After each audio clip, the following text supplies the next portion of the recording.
Assalamualaikum warahmatullahi wabarakatuh. Salam budaya, rahayu. Kembali lagi di channel Balai Pusaka Nusantara. Nah, kali ini saya akan mereview satu keris yang sangat jarang dijumpai menurut saya pribadi. Mungkin dari dulur-dulur jarang juga menemui keris ini, karena termasuk keris yang limited edition atau keris yang sangat terbatas dan langka. Kerisnya unik dan loknya sangat banyak. Kita lihat dulu sandangannya.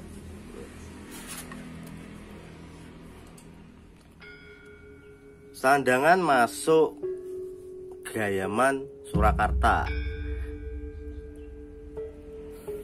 kayu timoho, pelet sampir. Nah, seperti kain yang ke bawah.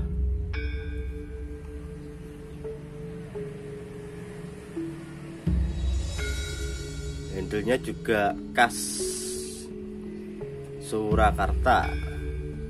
Nah, langsung kita lihat kerisnya.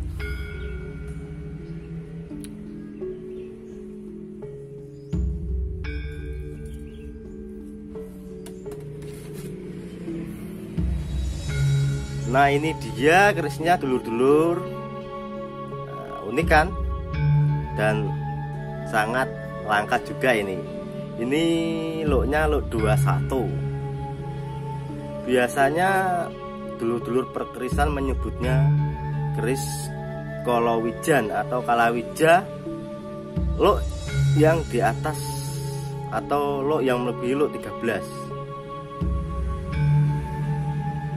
Terkadang lok 15, 17, 21, 23 dan seterusnya. Ini termasuk keris yang sangat jarang dijumpai atau jarang ditemukan.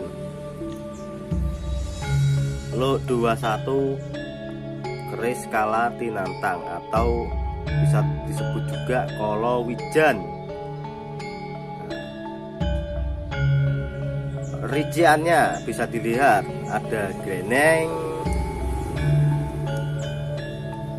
sogokan, serawean, iklalis, pijetan, kembang kacang, jalinnya 1, lambe gajah 2. Ini di buku keris dapurnya Kala Tinantang.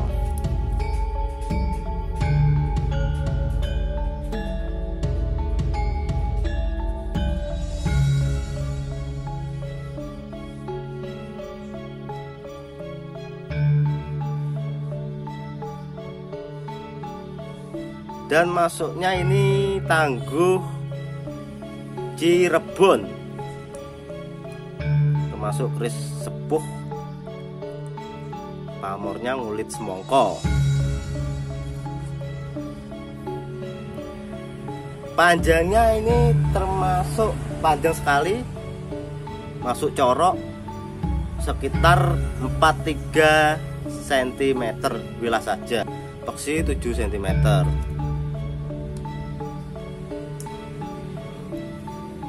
Sangat berwibawa, wingit.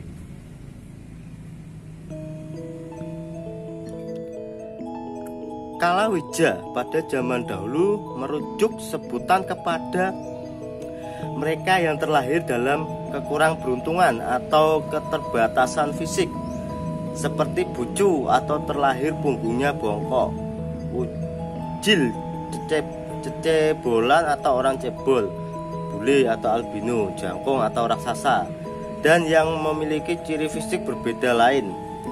Tuhan itu maha adil. Bila seseorang memiliki kekurangan, maka ia akan memberikan suatu kelebihan lain yang tidak dimiliki orang biasa. Mereka-mereka ini kemudian diangkat menjadi kelompok abdi dalam penggiring kesayangan atau disantuni kerajaan karena dianggap manjur untuk melindungi raja. Bahkan ada abdi dalam Bupati Nayaka Jawi Lebet berpangkat Tumenggung yang sengaja ditugaskan oleh raja untuk menangani persoalan langka ini, seperti mencari orang-orang yang dianggap aneh atau tidak normal untuk menjadi kelangenan raja. Ibarat harus keluar masuk hutan, naik turun gunung, dan menyeberangi sungai harus siap sedia. Selain itu juga harus mampu membersihkan tempat-tempat yang dianggap angker dan wingit. Abdi dalam Palawija tak hanya dimiliki Raja Jawa yang berkedudukan di dalam istana. Mereka yang berada di luar tembok istana atau berseberangan paham pun memilikinya. Abdi ini menjalani peran yang sama sebagai pendamping setia. Pangeran Diponegoro pun memiliki dua panakawannya, Roto dan Banteng Wareng yang bertubuh cebol. Mereka selalu menemani sang pangeran selama masa perang, penangkapan, hingga masa-masa sulit pembuangan sampai akhir hayatnya. Banteng Wareng juga berperan sebagai penjaga, pelawak dikala sedih, penasehat, peraci obat, dan penafsir mimpi.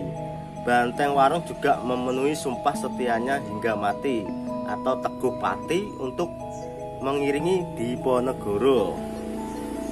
Dia meninggal 2 tahun setelah wafatnya Sultan Abdul Hamid Cokro Amirul Mukminin Sayyidin Panatagomo Khalifatullah Tanah Jawa. Sedangkan dalam dunia Tosan Aji, istilah Kalawijan atau Palawijan paling tidak memiliki dua arti. Pertama, menurut sumber dari Babon Surakarta, Kalawija adalah nama yang diberikan kepada keris-keris yang jumlah loknya lebih dari 13. Walaupun lebih dari 13 jumlah loknya, dapur Kalawija juga mempunyai pakem rincian dan nama dapur yang loknya 15 atau 17. Biasanya panjang bilahnya masih normal, tapi bila jumlah loknya lebih dari 19, ukuran panjang bilahnya hampir selalu lebih panjang daripada keris umumnya. Makin banyak jumlah loknya, ukurannya juga semakin panjang. Namun karena keris Kalawija dulu memang jarang dibuat, sekarang ini sangat jarang dijumpai keris tua dan bagus yang loknya lebih dari 13. Terbanyak adalah Kalawijan lok 15. Banyak diantaranya yang tergolong masterpiece atau adikarya yang luhung. Kedua, saat ini Kalawijan juga lazim digunakan untuk menyebut keris berluk 3, 5, 7 sampai 13, bahkan keris lurus yang rinciannya tidak sesuai pakem atau tidak punya nama dapur. Selain pada keris, dapur Kalawija juga terdapat pada tombak, juga pedang. Pada tombak, penggolongan jenis Kalawijan tidak dikaitkan dengan jumlah loknya sebagaimana keris. Kalawijan pada tombak menyangkut pada bentuknya yang tidak umum. Beberapa bentuk tombak yang tergolong Kalawijan antara lain adalah Sarpamina, Ulan Tumanggal, dan Rosandita. Sedangkan pada pedang yang disebut dengan Kalawijan adalah yang bentuknya tidak pakem atau di luar rincian pedang yang benar. Ada beberapa rincian yang ditambahkan dalam pedang Kalawijan yang biasanya adalah rincian yang terdapat pada keris. Misalnya yang paling umum adalah penambahan gonjo, kembang kacang, atau ditambah hiasan naga pada bagian pangkal pedang. Mengenal istilah Kalawijan tentunya sangat berhubungan dengan nama Palawija. Palawija adalah tanaman selingan, karena tanaman utama sebagai makanan pokok alias pakem adalah padi. Karena itu Tosan Aji Palawijan dapat dimaknai sebagai keris selingan. Artinya maksud pembuatannya memang khusus, tidak seperti biasanya. Khusus keris luk 21 tidak pernah ada di buku-buku kepustakaan mengenai dapur perkerisan, kecuali pada buku karangan Bambang Harsrinukmo. Meskipun jarang sekali, keris Luk 21 masih bisa dijumpai juga di masyarakat. Menurut pitutur orang tua zaman dahulu menyebutkan keris Luk 21 merupakan dapur sinengker atau ditabukan, hanya boleh dimiliki raja dan keturunannya, serta hanya dibabar ketika dibutuhkan dan oleh orang-orang tertentu saja. Jadi keris Kalawijan itu termasuk keris sinengker yang hanya dimiliki oleh para raja dan keturunannya, termasuk darah biru kelas ningrat. Maka dari itu keris yang berluk banyak atau Kalawijan itu banyak diburu oleh teman-teman pecinta keris, kolektor, juga pejabat, dikarenakan yang luk banyak itu sangat jarang ditemui yang keris-keris sepuh.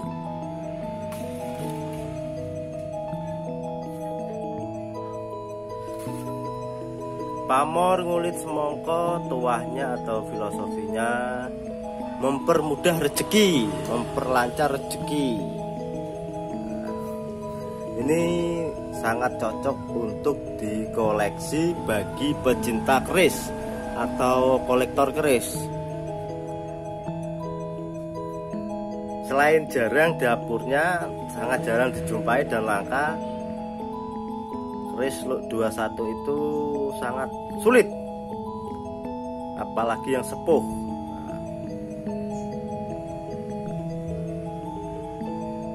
Bagi dulur-dulur yang ingin memahari keris Kalawijan atau dapur Kalatinantang ini, bisa langsung WA atau DM di Instagram Denmas Pusaka.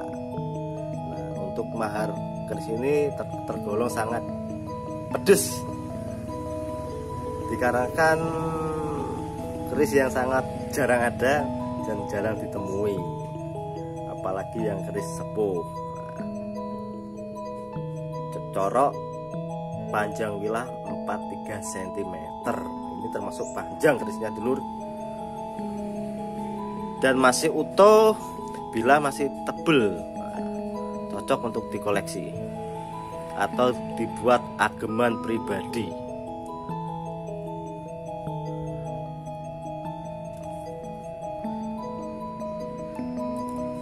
Sekian review kali ini. Buat dulur-dulur jangan lupa like, subscribe, dan komen. Terima kasih.